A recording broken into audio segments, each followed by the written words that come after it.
Caribbean Association of Banks is an association of Caribbean banks. Annually, we hold a conference. I think that is really our flagship event, and we hold it traditionally in a CARICOM country because the whole formation of CAB originated from the CARICOM member states coming together to form an association to deal with the issues affecting banks in the region. So Curacao was a good choice for us in that there was willingness to host. So I think it's really a case of bringing the West and the East together. You know, in the past we've kind of been very separated and we're in one geographical space.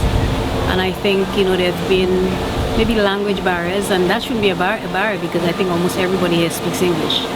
Many of our members have relationships with two major banks in the US, and so far I'd say about 50% of them have lost the relationship in one form or another. And the impact of that is the inability of banks to transfer money in and out of the US.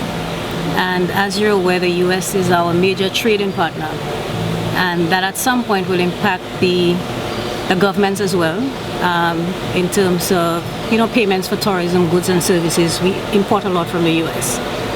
So what the CAB has done is to lend its voice in terms of advocacy.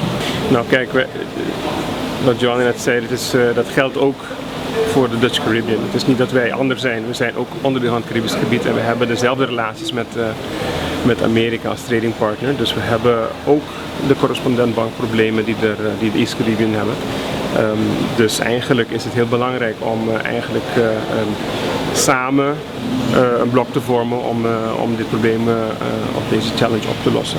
One of the major issues as well is the cost of compliance, because as you know there's a lot of global standards, and we have a lot of small members who find it very difficult to meet the cost of compliance. En door de kleinschaligheid is het vaak moeilijk om als bank of als kleine bank daaraan te voldoen. Om te investeren in systemen, te investeren in mensen, organisaties, om dus te kunnen voldoen aan die regels. En dus zeggen de Amerikaanse banken van, weet je wat, stoppen, maar je brengt een te groot risico in mijn boeken. Dus vandaar dat ik dan geen diensten meer verleen aan Caribische banken.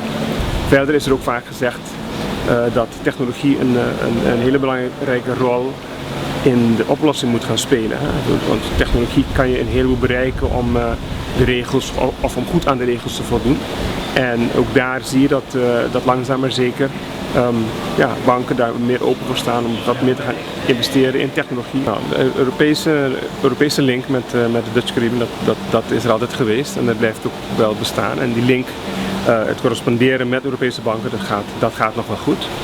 Je ziet wel dat een heleboel Europese banken die hier vroeger gevestigd zijn, die hebben zich allemaal ook teruggetrokken door de jaren heen. De grote Nederlandse banken die zijn er niet meer. En dus heb je toch wel dat of de reden voor het wegtrekken heeft ook veel te maken met het risico van de regio, van Zuid-Amerika en het Caribisch gebied. Maar ik moet wel zeggen dat er nog steeds wel, dus dat nog niet het niveau heeft bereikt. Zoals het nu ervaren wordt met de VS.